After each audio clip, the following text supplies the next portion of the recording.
공개, 전해철, 이인영. 정치인 장관 7명, 출범 전 사퇴. 한덕수 총리 청문회 파행 겹쳐. 장관 제청 늦어지면 내각 공백. 김부겸 총리 제청 가능하지만 사관체제 국정 운영까지 거론사있다. 문재인 정부 정치인 출신 장관들이 새 정부 출범 전 일괄 사퇴하겠다는 의사를 청와대에 전달한 것으로 알려졌다. 불편한 근거를 피해 알아서 빠져준다는 의도지만 한덕수 국무총리 후보자에 대한 인사청문회 파행으로 윤석열 정부가 자칫하면 장관들 없이 출범하는 최악의 상황을 맞을 수도 있다는 전망이 나온다. 이럴 경우 행정 공백을 막기 위해 김부겸 국무총리 제청으로 일부 장관을 임명해 새 정부를 출발시키거나 차관체제 국정운영 방안까지 거론된다. 27일 더불어민주당, 청와대 등에 따르면 문재인 정부 정치인 출신 장관들이 5월 12일 새 정부 출범 전 일괄 사퇴하겠다는 의사를 청와대에 전달한 것으로 알려졌다. 민주당 의원 출신 장관은 유은혜 사회부총리 겸 교육부 장관을 비롯해 박범계 법무부, 전해철 행정안전부, 이인영 통일부, 한정혜 환경부, 권칠승 중소벤처기업부, 한의문화체육관광부 장관 등 총 7명이다. 한 민주당 관계자는 새 정부 출범 이후 윤석열 대통령 아래에서 일하는 상황은 말이 안 되기 때문에 자연스러운 수순이라고 말했다. 정권 교체기 전임 정부 장관들이 일괄 사표를 제출하는 것은 통상적 절차다. 문제는 장관 임명 제청권을 쥐인 총리가 언제 취임 가능할지 기약할 수 없는 상황이라는 것이다. 국회에 따르면 한 후보자 청문회는 전날 파행 끝 다음 달 2에서 3일로 연기됐다. 한 후보자는 이날 서울 종로구 인사청문준비단 사무실로 출근하면서 기자들과 만나 연기, 결정을 국회와 국민의 결정으로 받아들인다며 충분히 더 잘 준비해 더 좋은 청문회를 할 수 있도록 노력하겠다고 말했다.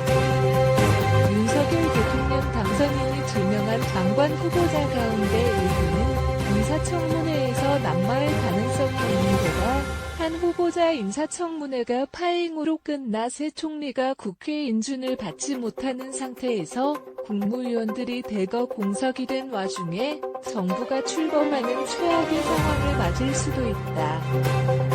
한 후보자에 대한 국회 인사청문 절차가 법정 시한을 넘기면서 새 정부 출범과 동시에 한 후보자가 총리로 임명돼 새 내각 후보자들 제청권을 행사하기 어려운 것 아니냐는 우려 또한 나오고 있다. 권성동 국민의힘 원내대표는 이날 오전 회의에서 의도적인 시간 끌기라며 청문회 보이콧 속내는 뻔하다. 당장 갈등에 불인 검수완박법안을 먼저 처리하자는 것이라고 비판했다.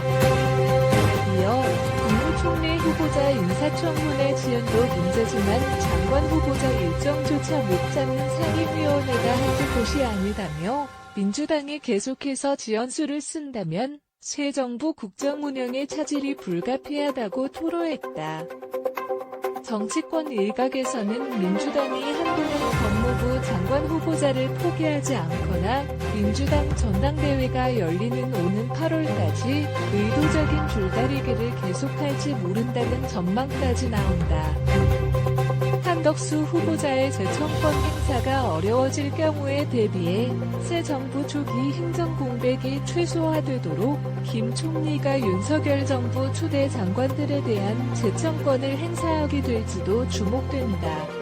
김 총리 역시 이에 부정적이지 않은 것으로 알려졌다.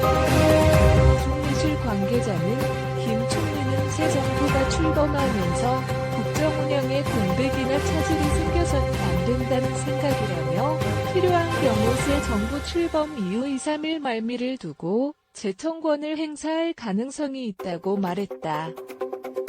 이 경우 5월 10일 새 정부 출범 이후 금요일인 13일까지를 마지노선으로 다만 재청권 행사 대상은 여야 합의로 인사청문 절차가 마무리된 장관 후보자를 제안될 것으로 보인다.